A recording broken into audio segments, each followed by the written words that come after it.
el Espíritu Santo en el Nuevo Testamento. Esta es una charla complementaria a lo que se dijo ayer del Espíritu Santo en el Antiguo Testamento.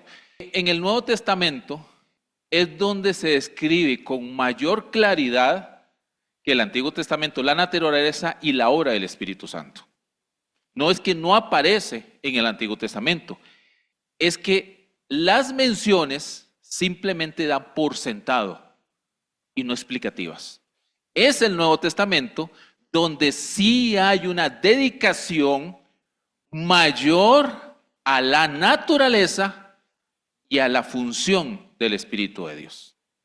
Pero se basa en el Antiguo Testamento. O sea, no es que no dejamos de lado el Antiguo Testamento, no. Se basa en el Antiguo, pero hay una mayor claridad sobre qué es el Espíritu de Dios y su función a partir de ahí. Así que por eso nos vamos a proponer básicamente, primero establecer un pequeño repaso, como para todos ubicarnos sobre las bases de la doctrina de la Trinidad. Cómo el Espíritu de Dios se debe entender a la luz del Dios Trino. Eso es como para poner una base. Posteriormente, vamos a repasar los nombres del Espíritu Santo en el Nuevo Testamento. Y usted dirá, ¿y por qué? Por esto. En la Biblia, los nombres revelan función y propósito. Así que el nombre que se le asigna está revelando básicamente qué es lo que tiene que hacer. Y eso nos dice mucho.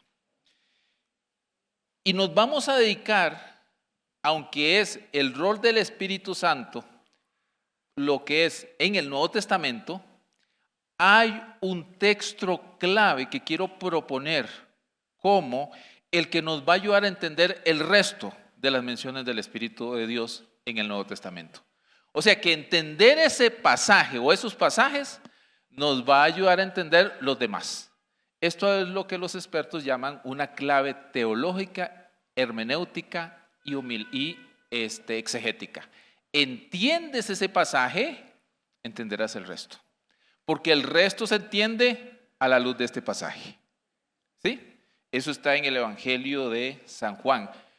Y en el Evangelio de San Juan, capítulo 14 y al capítulo 16 van a estar esos textos claves que ya nos han anticipado. Y por último terminaremos con algunas conclusiones, digamos, a este caso. Ahora, ¿por qué va a ser clave en este Evangelio de San Juan, capítulo 14 al 16? Porque a partir de ahí es que se explica de Jesús para qué va a enviar al Espíritu Santo.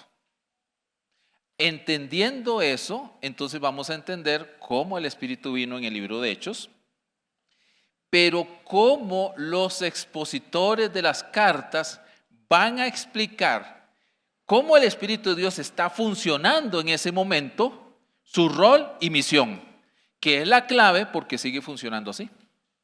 El Espíritu de Dios no ha cambiado. Puede que haya cambiado los contextos, puede que haya cambiado la realidad, pero no Dios.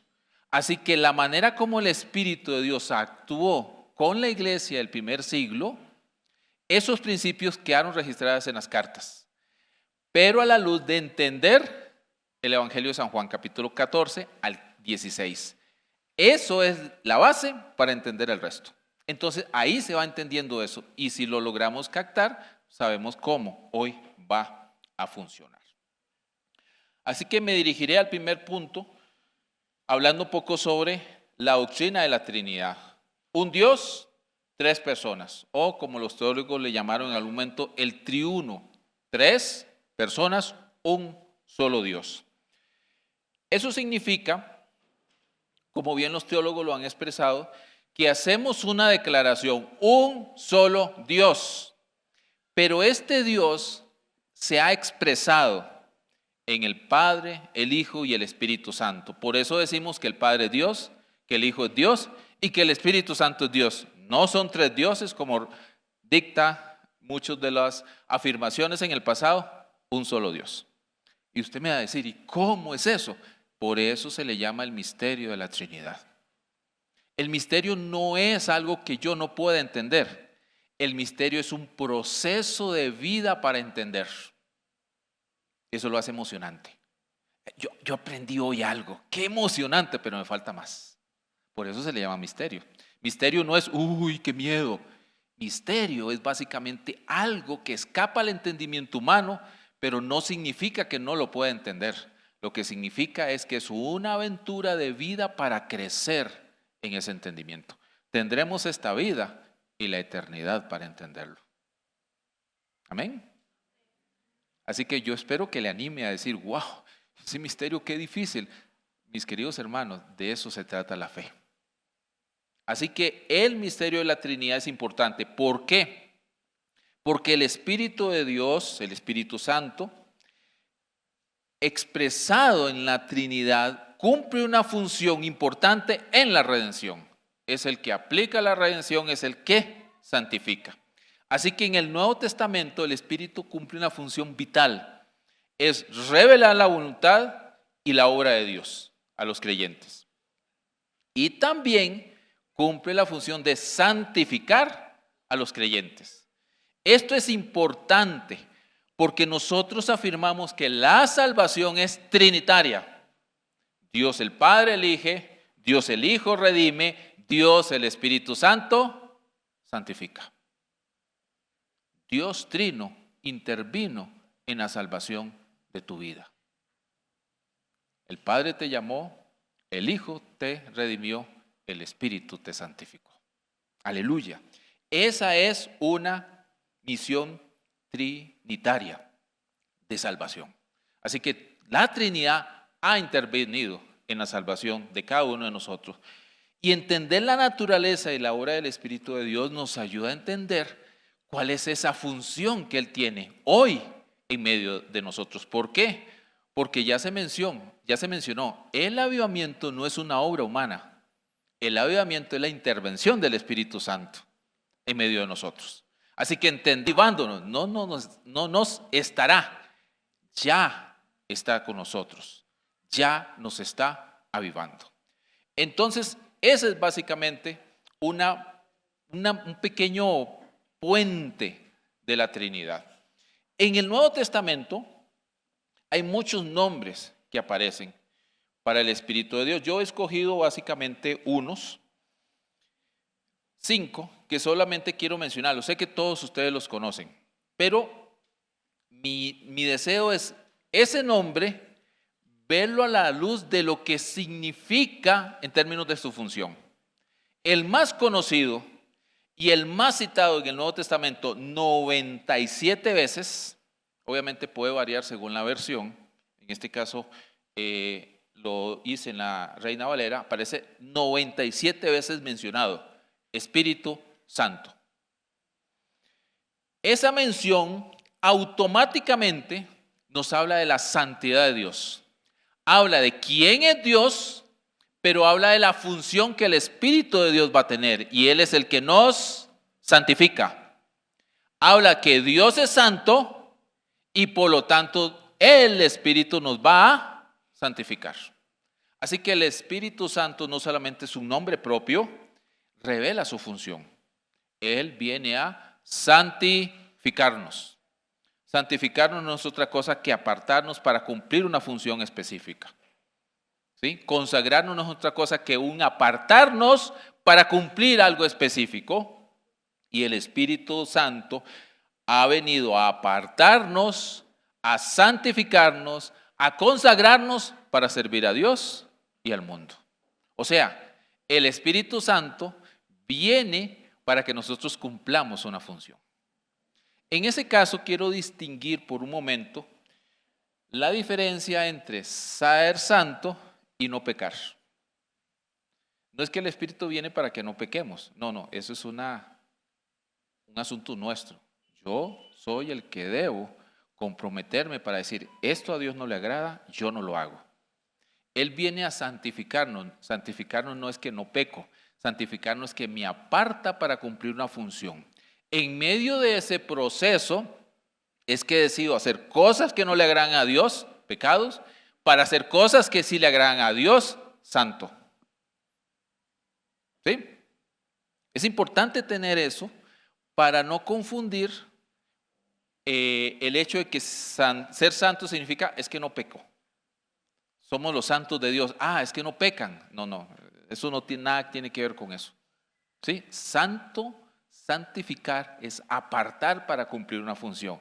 Eso significa que yo voy a decidir no pecar, porque el pecado me aparta de esa función. El pecado me desvía de ese propósito eterno de Dios. Al fin y al cabo, si usted define qué es pecado, básicamente es todo aquello que va en contra de lo que Dios ha dicho.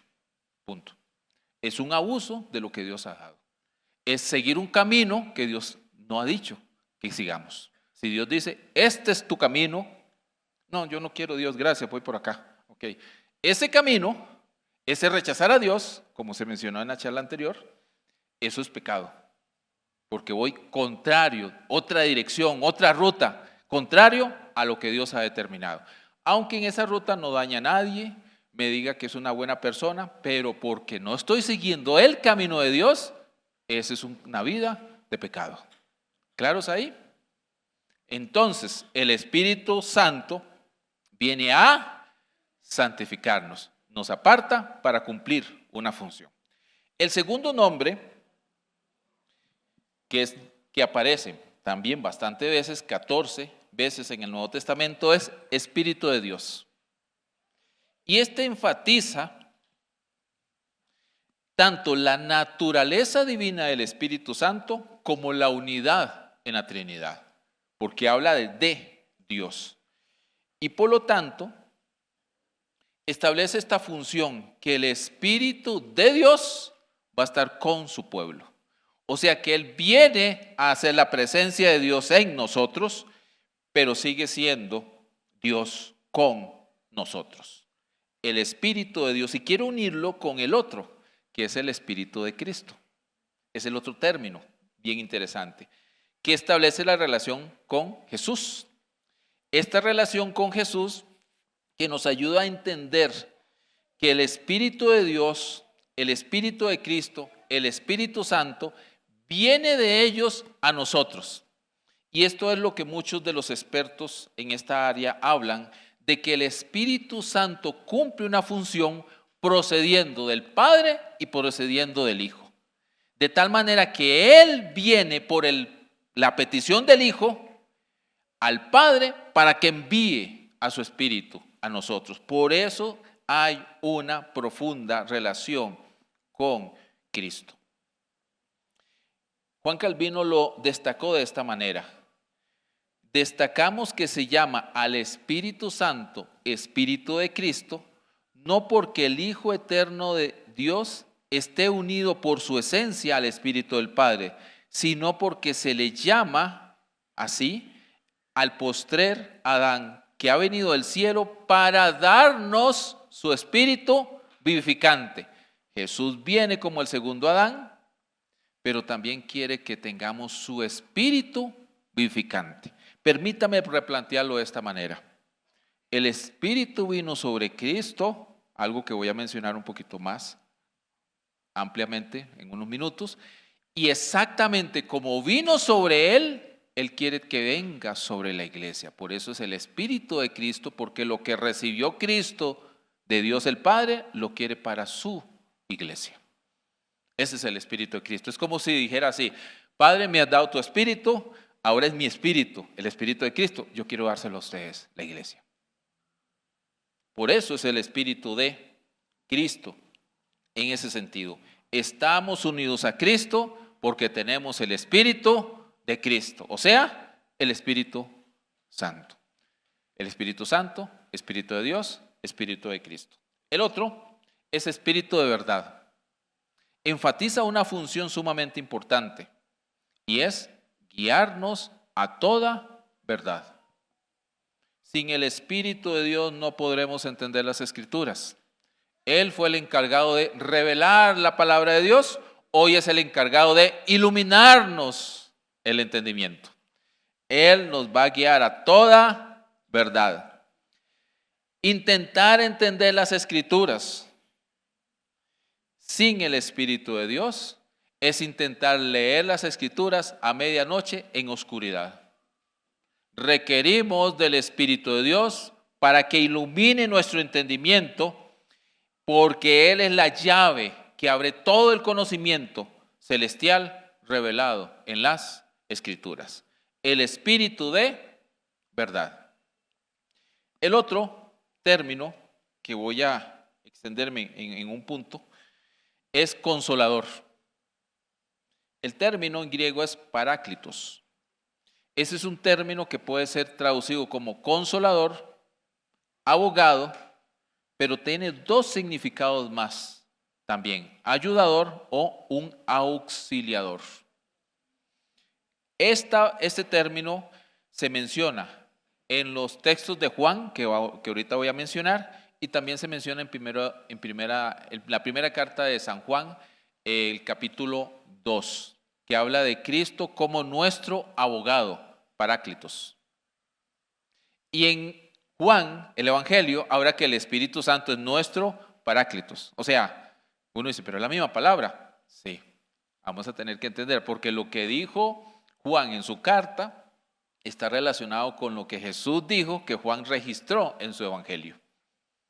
Jesús es nuestro auxiliador, nuestro ayudador, aquel que estuvo, ojo con la frase que estoy usando, estuvo con sus discípulos en el primer siglo. Ahora, ¿quién está con nosotros en este siglo? El otro auxiliador, el otro consolador. Énfasis en el otro. Y eso lo dijo Jesús. Ahorita lo vamos a leer.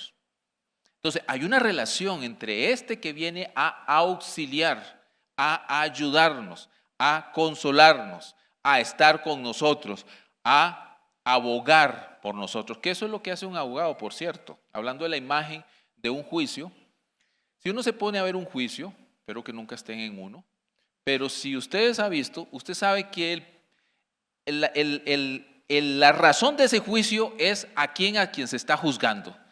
El juez no es la razón, el abogado no es la razón, es el acusado, ¿correcto? Esa es la razón de ese juicio, es por esa persona. El abogado viene a ayudar, ¿correcto? Viene a ayudar, viene a interceder, viene a ser el auxiliador, viene a estar ahí a favor de este que ha sido acusado. Esa imagen en términos de este abogado, de este consolador, de este auxiliador, se lo trae Jesús, se lo aplica no solo a sí mismo, sino también al Espíritu Santo. Asimismo, para con sus 12 apóstoles y los discípulos que estaban con él, y al Espíritu Santo para los que han de seguir después de él. Entonces, ahí está el meollo de la función del Espíritu de Dios en los siguientes capítulos. Entonces, 5 términos, no son los únicos, podemos sacar más, sí, mis queridos hermanos, y si le unimos el Antiguo Testamento, posiblemente ampliemos muchísimo más esos nombres, pero con estos 5 es suficiente.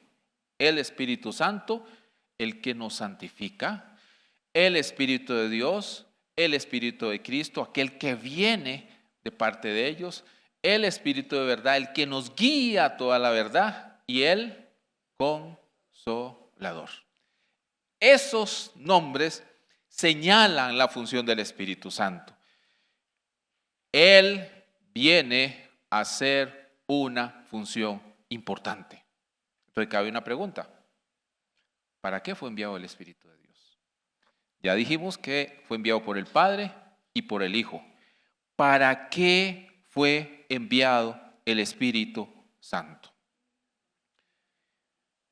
Si usted lee detenidamente toda la Biblia, algo que ya se mencionó en el mensaje de el Espíritu Santo en el Antiguo Testamento, usted va a notar esto.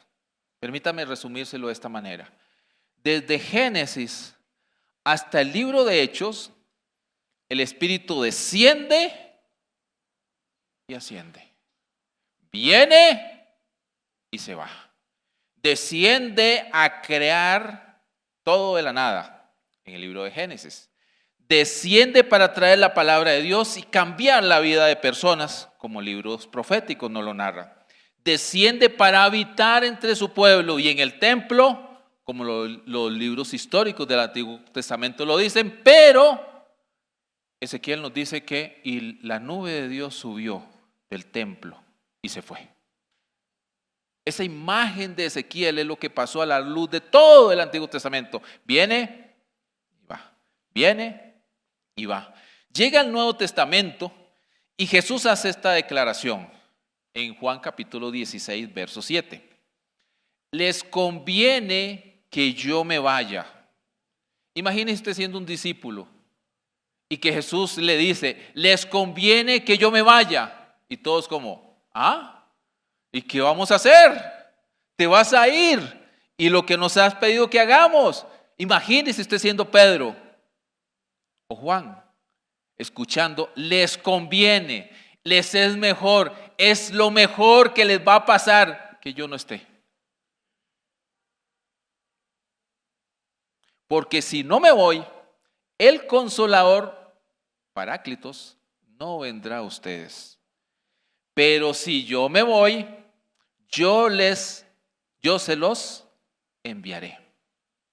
En otras palabras, hasta ese momento, el Espíritu viene y va. Descendió sobre María y se dio la encarnación, pero se va. Descendió sobre Jesús en el bautismo, pero también se va. Descendió sobre él y se lo llevó al desierto a ser tentado, pero también se va. Y de ahí ya no vuelve a aparecer hasta el Evangelio, hasta este capítulo de Juan, donde empieza Jesús a decir, ojo, yo me voy. Es necesario que yo me vaya para que Él venga. Pentecostés, en Hechos capítulo 2, es el cumplimiento de esta promesa, que más o menos va a pasar 50 días, un poquito más de 50 días aproximadamente después de esto que se dijo acá. Y aquí es donde se encuentra la clave para entender la misión del Espíritu de Dios. Porque en el Antiguo Testamento es muy fugaz, viene y se va, viene y se va. Vino sobre Saúl y lo hizo profetizar y lo cambió en un hombre nuevo, pero ya ustedes saben cómo terminó Saúl, atormentado por un demonio. ¿Por qué? El Espíritu de Dios ya no estaba con él. Se viene y se va. Y Jesús hace una de las declaraciones más importantes para entender la obra del Espíritu de Dios. Yo necesito irme para que Él venga. Entender eso nos va a ayudar a entender cómo el Espíritu de Dios cumple su labor hoy en medio de nosotros. Así que permítame leerles los 4 versículos claves para entender cómo el Espíritu de Dios cumple su misión dicha por Jesús.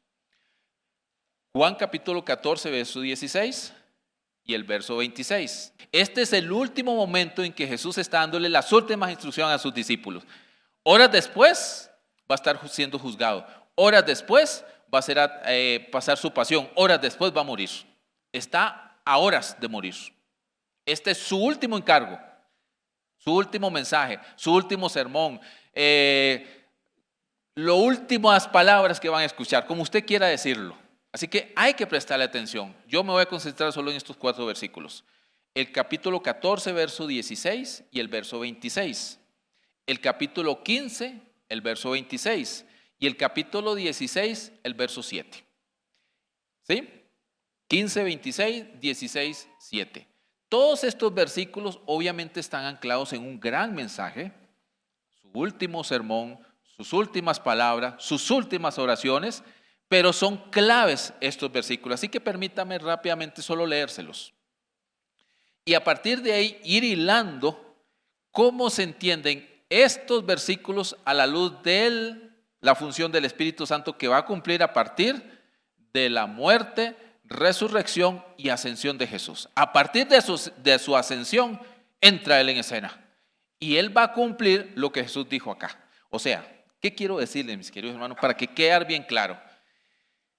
Hechos capítulo 2 y de ahí en adelante todo lo que se dice el Espíritu de Dios, el Espíritu Santo, tiene que ser entendido a la luz de estos versículos. ¿Ok?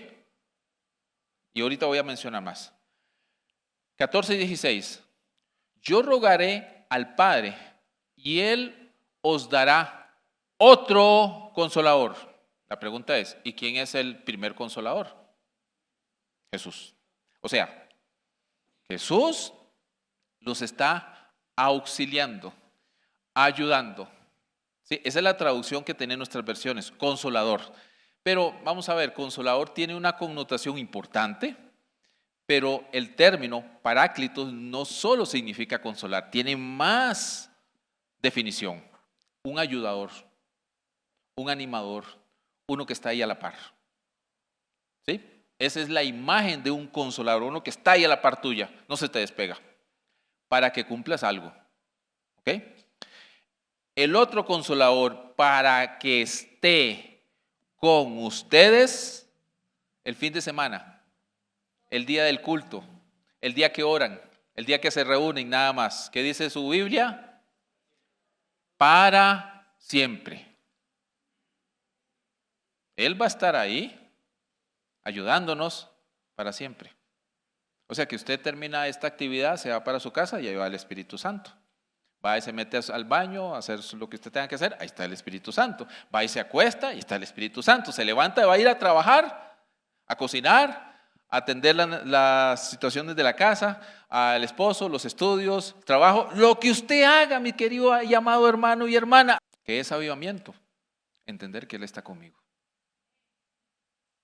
Y que estoy cumpliendo algo para la gloria de Dios. Y Él está ahí ayudándome. Eso es avivamiento. O sea, ya estamos siendo avivados. Ya lo hemos repetido, hermano. El 26. Pero el Consolador, y de una vez dice, el Espíritu Santo, ya le pone a ese Consolador algo bien específico. A quien yo enviaré, a quien el Padre enviaré en mi nombre, Él, y define claramente, les enseñará todas las cosas. No, les va a enseñar un pedacito. No, apenas algo. No, todas las cosas. Y les recordará todo lo que yo les he dicho. Obviamente le está hablando a los discípulos de ese momento que van a olvidar un montón de cosas. El Espíritu viene y se las va a recordar y por eso salió el Nuevo Testamento. El Nuevo Testamento son las memorias que el Espíritu impregnó a estos escritores, tanto de primera mano como de segunda. En este caso, los que vivieron como los que oyeron de los que vivieron. O sea, ahí está Lucas. Lucas no escuchó esto, lo recibió de otros. Ahí está Marcos, que igual caso. El resto de escritores, Pablo, lo recibió de otros. El resto lo vio de primera mano. Pero lo van a olvidar. Él va a recordar. El otro pasaje, en el 15:26, para tenerlos todos ahí presentes y avanzar.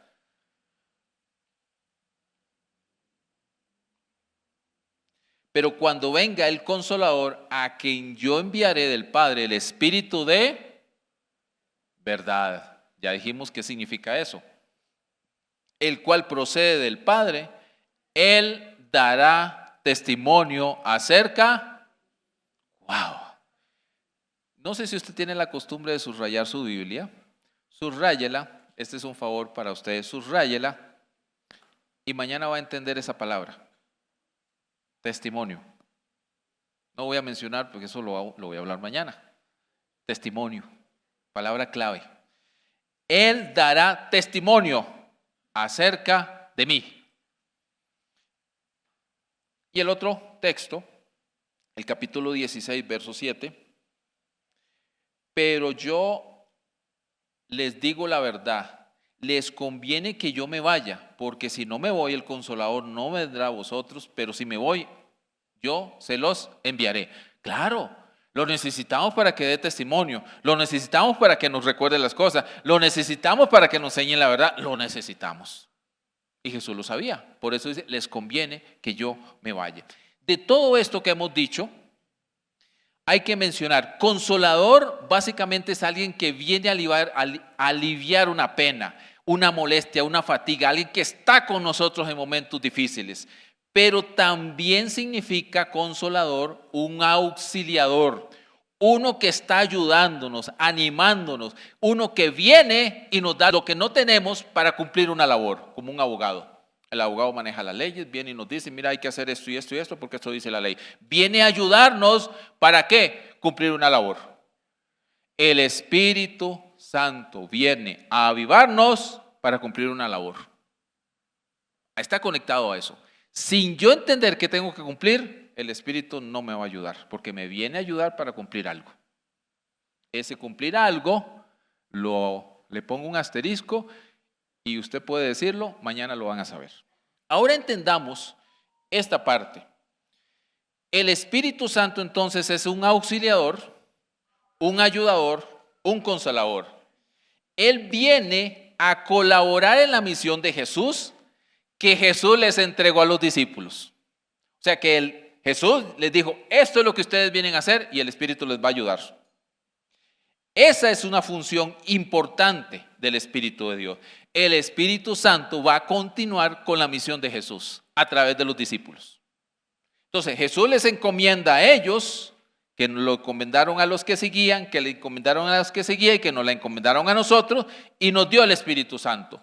El Espíritu Santo es aquel que viene y nos va a ayudar a cumplir esa función. Por lo tanto, Él va a revelar las palabras de Jesús, va a recordar las palabras de Jesús, va a dar testimonio de Jesús a nosotros. El mundo no puede recibirlo. ¿Por qué? Porque el mundo por naturaleza es rebelde a Dios. Y por lo tanto no conoce a Dios y no conoce el Espíritu de Dios. Por eso los discípulos tienen que cumplir esa función. Se vuelven la expresión visible de la misión de Dios al mundo. Y el Espíritu está ahí para ayudarnos. Él ha sido enviado para hacer exactamente eso. Y esto es lo que hizo el Espíritu de Dios con Jesús también. ¿Por qué? Porque lo que el Espíritu de Dios hizo con Jesús es exactamente lo mismo que está haciendo con la iglesia. ¿Por qué? Si usted repasa el inicio del ministerio de Jesús, viene sobre María la encarnación. La encarnación es una obra del Espíritu de Dios. Amén. El inicio de la iglesia es una obra del Espíritu de Dios. Pentecostés. Si se me permite hacer el paralelismo. Simplemente paralelismo histórico. No estoy haciendo ningún otro de paralelismo. Simplemente el Espíritu de Dios viene sobre María y se da la encarnación. El Espíritu de Dios viene sobre el nacimiento de la iglesia. Viene a confirmar el ministerio de Jesús en su bautismo y es un bautismo trinitario.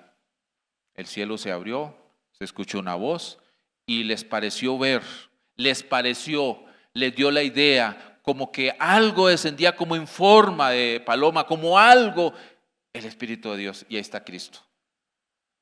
Era un bautismo trinitario. Todos hemos de ser bautizados en ese mismo sentido. Así que Jesús es llevado al desierto a ser probado, Jesús es ungido por el Espíritu de Dios, Él es empoderado para predicar y hacer milagros y ahí está el Espíritu de Dios con Él. Eso mismo es una muestra de lo que Jesús quiere que la iglesia haga. Dependa del Espíritu de Dios para cumplir la obra del Padre. Así que entonces la iglesia, el pueblo de Dios, debe tomar esa misma idea. El Espíritu de Dios viene sobre nosotros ¿para qué? Cumplir una obra, una misión importante en todo lo que hacemos en esta sociedad. Eso significa, mis queridos hermanos, que nosotros hemos de vivir unas vidas dependiendo del Espíritu de Dios, una vida dependiendo de la palabra, una vida que muestre al mundo cómo se vive bajo las promesas de Dios. Si yo no recuerdo las Escrituras, debo estudiarlas y pedirle al Espíritu de Dios que me recuerde qué es lo que las Escrituras dicen. El Espíritu está ahí para ayudarnos. El Espíritu está ahí para darnos ese testimonio de Cristo a nuestros corazones. Esas promesas eternas se vuelven vitales porque las descubrimos en las Escrituras. Se ha mencionado, las Escrituras son vitales en el avivamiento. Las escrituras son esenciales porque el Espíritu de Dios no hace trampa. No te va a recordar algo que nunca has leído.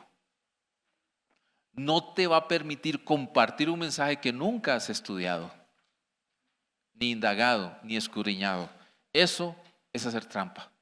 El Espíritu no hace trampa. Viene a ayudarte si estás con las escrituras. Viene a ayudarte si estás listo para compartir el mensaje. Viene a ayudarte y animarte si estás en las escrituras recibiendo ese consuelo.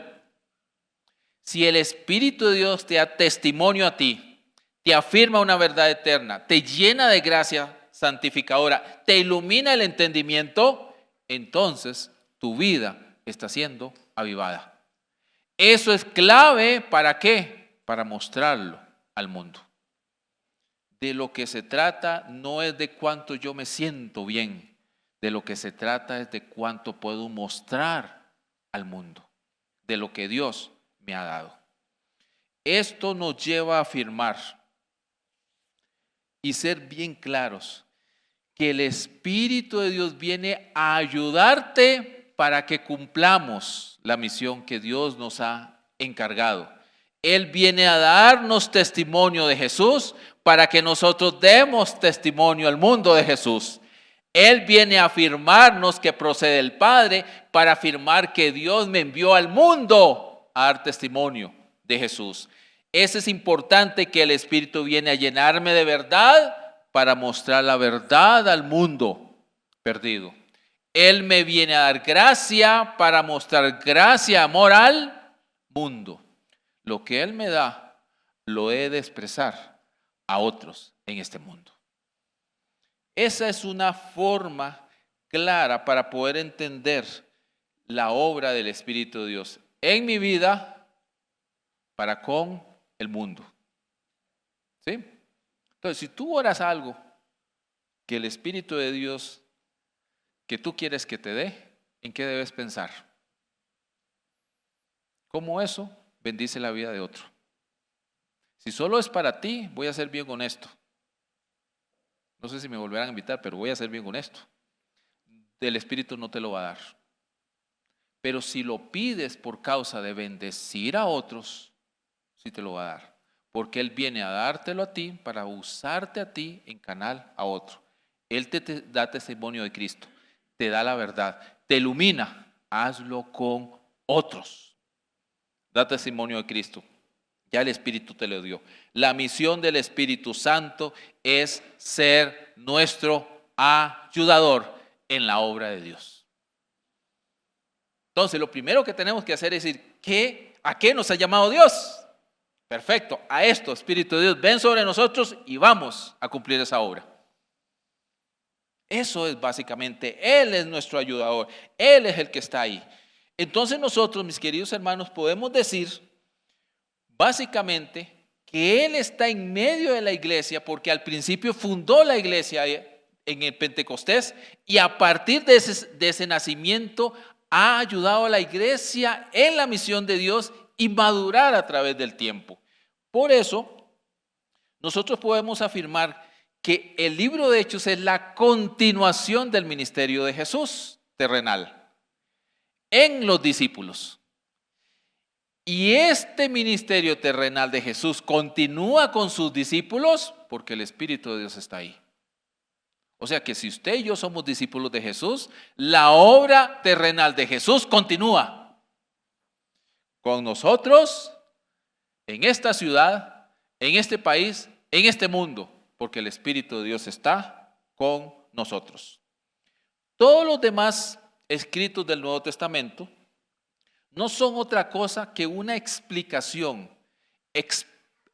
de los principios, de las verdades que rondan alrededor de cómo el Espíritu de Dios actuó en esa época. Los escritos paulinos, los escritos de los otros apóstoles en el Nuevo Testamento, las cartas, todos ellos de una u otra manera van a dar una explicación, van a corregir, van a afirmar, van a acentuar, van a mencionar cosas de la obra del Espíritu de Dios que está pasando y que tiene que ser bien dirigida por causa de lo que Jesús dijo.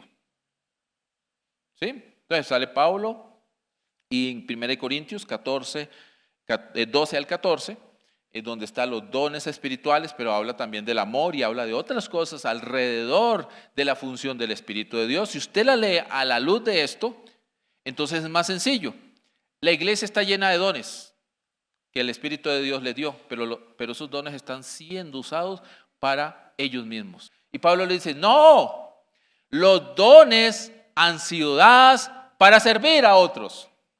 Ahora sí, analicemos eso a la luz de lo que Juan nos dice. El Espíritu viene sobre nosotros, la iglesia, para que nosotros lo mostremos a otros. El Espíritu viene a ayudarme. ¿Qué necesito para servir? ¿Qué necesito para evangelizar? ¿Qué necesita el mundo de nosotros? El Espíritu me lo da para el mundo.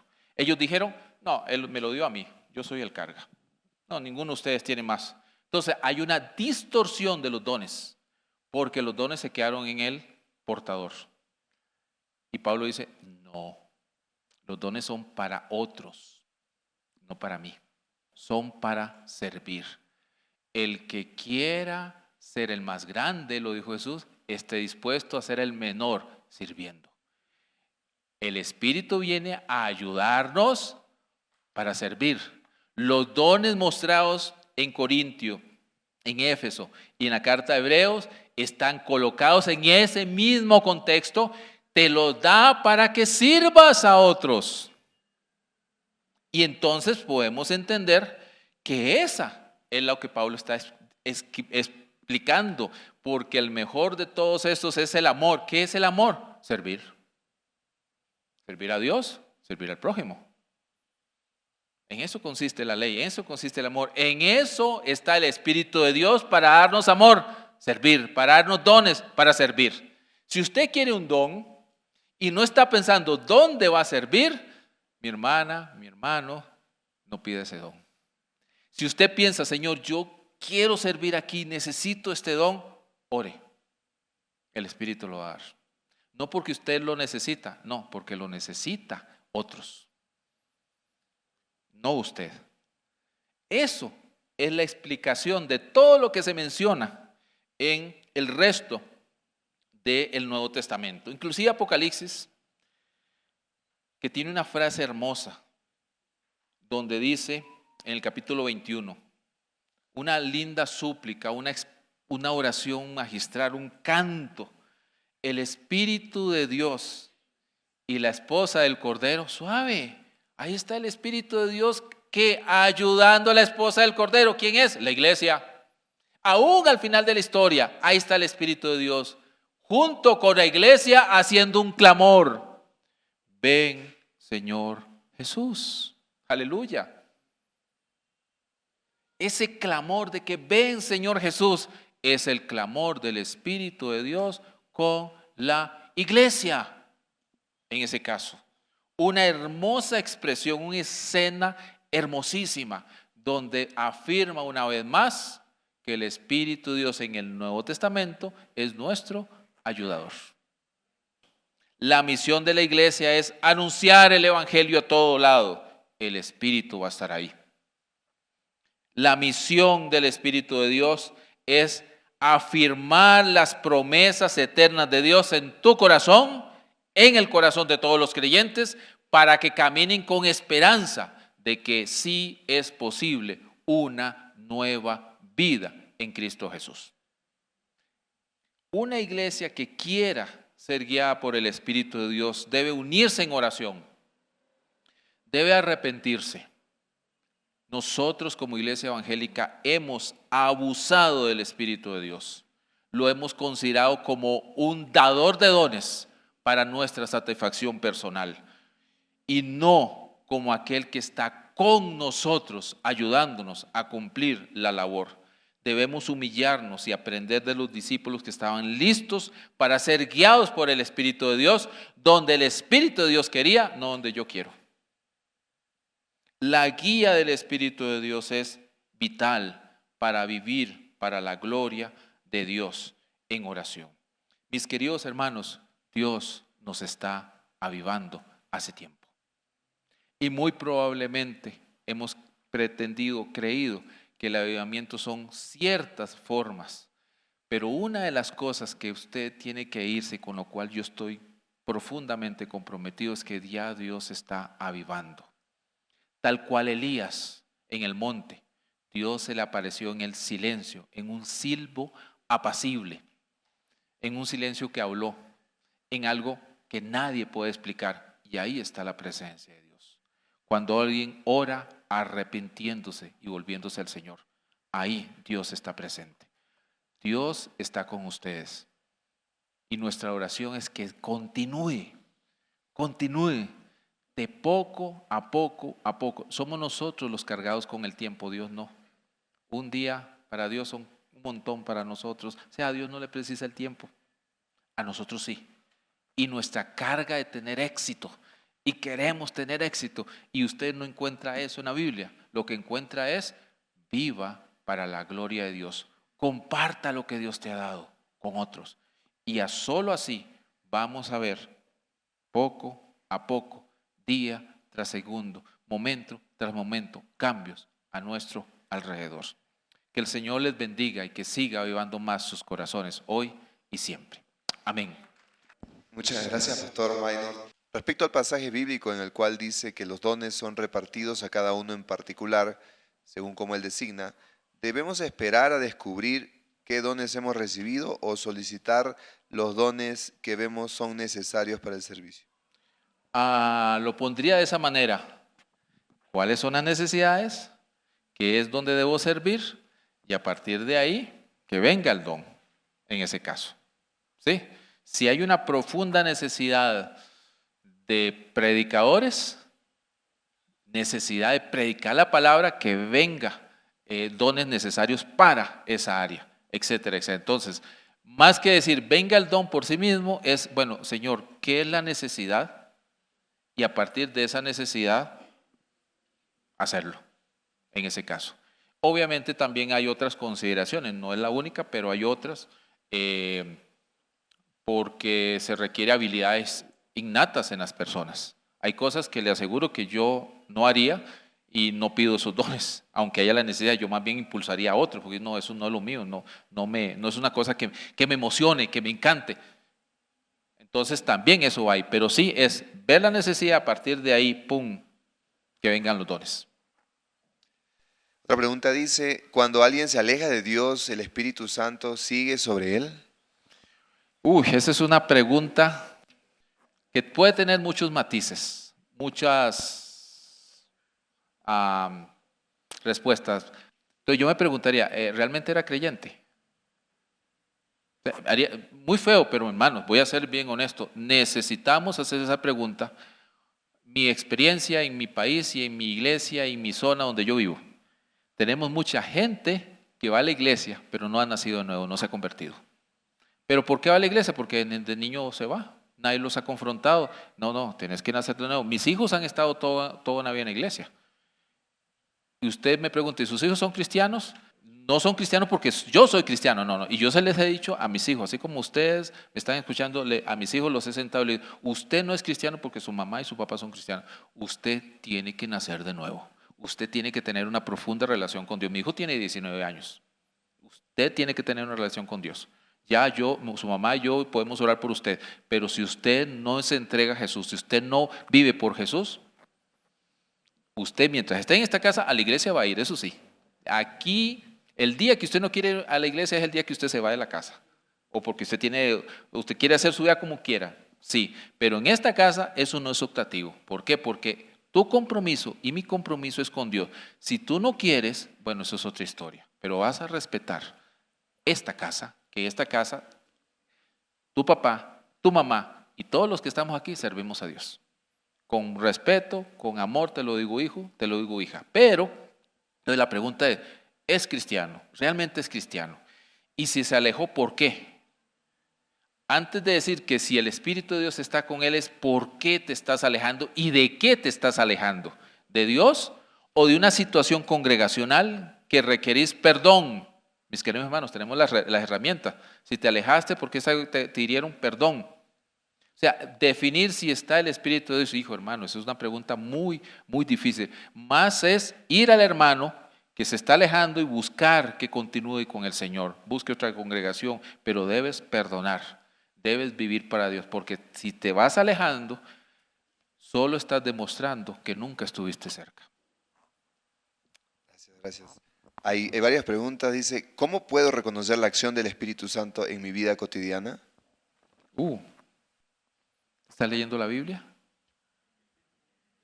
¿Estás orando? No tienes que hacer oraciones de 5 minutos. No, oraciones pequeñas. Oraciones, Señor, gracias por esta situación. Señor, no sé cómo actuar en esta. Ayúdame. Oraciones, algunos le han llamado flash, rápidas, sencillas, pero que implican una comunión, una relación en ese caso. Tenés una profunda convicción de lo que haces, lo haces para la gloria de Dios. Estás diciendo, esto que Dios me ha dado, ¿cómo lo pongo al servicio de otros? Son algunas cosas que creo que son evidencias de que el Espíritu de Dios, si usted dice, uy, no tengo algo de eso. No, hermano, lo que le quiero es animarle a hacerlo. Si el Espíritu Santo viene a capacitarnos, ¿por qué algunos creyentes no se dejan capacitar por el Espíritu Santo? ¿Será que tienen miedo a las consecuencias de eso? ¿Será que no, el hermano de ahí lo mencionó? ¿Será que tienen miedo a sufrir? Mis queridos hermanos, vivir para Dios implica sufrir. Si alguien dice, no, yo quiero vivir para Dios, pero no quiero sufrir, hermano, no, este no es el lugar para usted. Vaya allá en Costa Rica hay unas iglesias brasileñas, pare de sufrir, le llamamos. La iglesia de oración fuerte al Espíritu Santo, no sé si hay acá. Y ellos promulgan mucho eso, pare de sufrir. Si usted está aquí, usted no va a sufrir. Y nosotros decimos, oh, no, esa no es la iglesia de Cristo. Porque vamos a sufrir. ¿Por qué? El pecado que hay en usted lo va a una lucha terrible con hacer lo que usted quiere, pero Dios dice que no. El mundo, etcétera, etcétera, etcétera, etcétera. Entonces, así es como se vive esta fe. Como le pasó a Sansón, que el Espíritu de Dios se apartó de él sin darse cuenta, ¿podemos nosotros en la actualidad vivir situaciones parecidas, vivir apartado del Espíritu Santo sin darnos cuenta de ello? Creo que está relacionado con la segunda de la palabra, la oración. Y sí, la respuesta es sí. Pero es porque me estoy alejando de la palabra, porque me estoy sintiendo cómodo, me estoy sintiendo en un momento donde voy a la iglesia el tiempo que voy, participo de las dinámicas, pero una cosa es una participación comunitaria y un servicio, y otra cosa es la relación con Dios. Ya se mencionó, no se puede sustituir una cosa con otra. Mi relación con Dios es la base sobre la cual yo sirvo a otros, sirvo en la iglesia. Entonces, y eso es algo que no se puede medir. Yo no sé si usted oró, no sé si usted se sentó un tiempo a orar por no, yo no, usted me dice, sí, yo oré, yo le voy a creer y se lo voy a agradecer. Punto, no tengo nada más que decir. Eso es un asunto que usted tiene que medir. Estoy leyendo las Escrituras, estoy dedicándome tiempo a esto. Déjeme darle una estadística para que vea qué mal estamos. En una estadística, era el 70% de los pastores entrevistados dijo que leía la Biblia y estudiaba la Biblia solo cuando preparaba sermones. O sea, mientras no tuviera un sermón que preparar, no leía la Biblia ni estudiaba la Biblia. O sea, no había devocional personal, no había una relación con Dios, indicando que se volvieron muy cómodos, diciendo, lo que yo hago es lo que soy. No, mi relación con Dios establece mi ser con Dios y eso me permite, a partir de lo que yo soy, sirvo.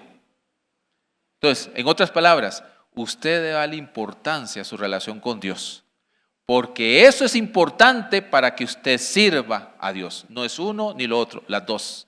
Pero una es pública y otra es privada. Esa privada, usted tiene que ponerle atención porque si no le va a pasar lo de Sansón. ¿Cómo entender la palabra que dice que contristamos al Espíritu de Dios y hasta qué punto se puede llegar a hacerlo? Déjeme ilustrarlo así. Si el Espíritu de Dios vino para que la iglesia, los discípulos cumplan esta misión, entonces si la misión es ir por acá, el Espíritu va a estar conmigo porque Él me va a guiar ahí y yo decido ir por acá. ¿Usted cree que me va a seguir ahí? Y no, no, no, suave, vos vas por ahí, pero yo voy por acá. Me entristece que vayas por ahí, pero el Espíritu no va a ir por ahí. Él va a venir para que cumplamos la misión que nos ha encomendado y Él no se va a ir por otro lado. Entonces, cuando decidimos hacer otra cosa que el Espíritu de Dios, por la labor que viene a hacer con nosotros, no va a hacer, pues ahí de una u otra manera es ese proceso de entristecerlo. Póngale usted lo que quiera.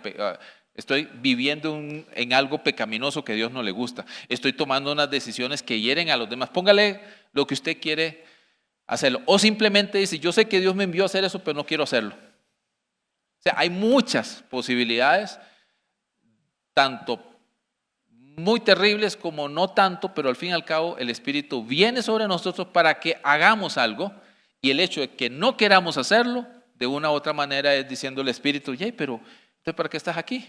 Yo quiero animarte a hacerlo, yo estoy contigo a hacerlo. Y yo digo, no, yo no quiero. Lo estamos entristeciendo.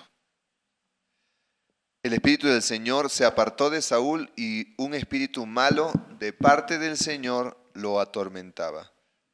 ¿Un espíritu malo de parte de Dios? ¿Cómo explicar eso? ¿Podría ayudar? Déjeme mencionarlo así. Usted puede sentarse porque ese tiene diferentes matices, pero el que siempre lo veo es, no hay peor tormento que vivir una vida sin Dios. Y usted va a decir, en serio, haga el esfuerzo de recordar su vida antes de Cristo. Yo hago el esfuerzo y no me gusta. Y para mí era un tormento. No sé exactamente, voy a serles bien honesto, no sé exactamente cómo en la práctica implicaba ese tormento. ¿Cómo Saúl, un espíritu malvado, demoníaco, como quiera decirlo, cómo él se sentía atormentado? Pero déjeme decirle algo que sí. Sabiendo Saúl que el Espíritu de Dios ha venido sobre él, lo mudó en otro hombre, profetizó, caramba, y de un pronto a otro encontrarse sin nada de eso. Siendo rey, no ha perdido su posición. Todo el mundo seguía haciendo lo que él decía, pero seguía metiendo, perdona la expresión, en Costa Rica decimos metiendo la pata. No sé si aquí es, o sea, decidiendo cosas que no están bien. A partir de ahí, su vida era una vida de problemas tras problemas tras problemas, porque él decidió ir por acá y el Espíritu lo había guiado por acá, pero él decidió ir por allá. Y aparte de eso, Dios simplemente le quitó, yo siempre lo he entendido como que Dios le quitó la protección. Y simplemente él va a expresar en su vida lo que hay en su corazón. Y aparte de eso, le cayó algo del demonio, peor. Lo peor que le puede pasar a un creyente es irse por un camino donde Dios no está, porque de ahí le puede pasar de todo y no le eche la culpa a Dios. En el tiempo actual habrá espíritu de confusión. ¿De Confusión. De confusión. Voy a entender, ahora no recuerdo por dónde, sobre eso, y no sé sobre quién. El mundo está muy confundido. Sí. Si lo veo pensando así rápidamente, el mundo está confundido. Necesita la iglesia para que se ubique. Pero si la iglesia deja ir a la palabra, va a estar confundida. Y entonces tenemos un problema. Por ahí decía un autor, cuando a la iglesia le da un resfrío o estornuda, el mundo se enferma. Cuando la iglesia estornuda, el mundo está enfermo. Lo que él estaba tratando de comunicar es que si la iglesia no está bien, el mundo va a ir de mal en peor. Porque ¿quién es la sal del mundo? Ya usted entiende el resto. Entonces, si nosotros permitimos que entre la confusión, póngale usted con o sin espíritu, porque la confusión puede llegar por una razón: no vamos a la palabra. No oímos al Espíritu de Dios en la palabra, el Espíritu de verdad. La confusión es oír cualquier otra cosa que no sea la palabra. El mundo está oyendo cualquier cosa, está confundido. La tragedia es cuando la iglesia se deja convencer oyendo otra cosa que no es la palabra. ¿Puede ser confundida la iglesia? Sí. Si deja de oír la palabra. ¿Cuántos líderes, cuántas congregaciones de un pronto a otro dejaron de ser cristianas? Porque empezaron a oír cosas que no están en la palabra. Dejaron de ir a las escrituras y crecer en las escrituras. Y crecer juntos en las escrituras. Y empezaron a desviarse. Y ha pasado no ahora, en la historia. La iglesia de la época medieval, antes de la Reforma, era la misma iglesia que tenía una historia desde Pentecostés. No era nueva, venía desde ahí. Pero cuando llega la Reforma Protestante, siglo XVI, 1600 años después, es irreconocible con lo que pasó en Pentecostés. Viene la Reforma Protestante hace casi 500 años y hoy todavía nosotros decimos, híjole, ¿qué nos ha pasado en algunos puntos? ¿Qué hemos olvidado? Sola Escritura, sola gracia, solo fide, soli Deo gloria, solo Cristo. Los postulados. Iglesia reformada siempre reformándose. Esos no son postulados de la iglesia reformada como denominación. Son los postulados de todo fundamento de fe. Solo Cristo es nuestro fundamento. Solo la fe es nuestro fundamento. Solo la gracia. Solo las escrituras y solo le damos la gloria a Dios. Cualquier creyente puede afirmar eso y debe afirmarlo. Si oímos otra cosa diferente a las escrituras, la confusión nos va a llevar a alejarnos. Si conociendo la palabra y teniendo al Espíritu de verdad, humildad y sabiduría y fortaleza, ¿por qué muchos hermanos viven con el corazón duro y sin fe al amor de Dios y sus mandatos? Más bien replanteo la pregunta, ¿tendrán al Espíritu de Dios? ¿Tendrán la palabra como dice? Porque una cosa es saber y otra cosa es entender las Escrituras. Si yo entiendo las Escrituras, mi corazón debería fácilmente volverse humilde y no duro. Pero si solo sé, pero no entiendo, se vuelven como, voy a usar el término, teólogos que no creen en Dios. Palabras que no deben estar en la misma frase. ¿Cómo va a ser un teólogo que no cree en Dios? Los hay. Saben, pero duro de corazón. No, el Espíritu de Dios viene sobre mí, cambia mi corazón de piedra y me pone un corazón de carne. Promesa de Ezequiel que se cumplió en el Nuevo Testamento y se ha cumplido en ustedes cuando aceptaron al Señor y vivieron para Él. ¿Sí? Así que va bien la pregunta, hay que devolverla y confrontar. ¿En serio tenés un corazón duro? Entonces realmente no ha pasado de aquí. ¿Sabes? Qué bueno, pero no es un asunto solamente es un asunto de entender que esto que dice lo hago vida y parte de mí. Un corazón dócil, humilde, listo para obedecer a Dios. Ok, pastor. Y una pregunta más dice, la iglesia de hoy usa los dones para entretener, no para ayudar a otros. ¿Cómo orientar desde la perspectiva correcta a la iglesia el uso de los dones? Servicio, servicio, servicio. Pastor, gracias.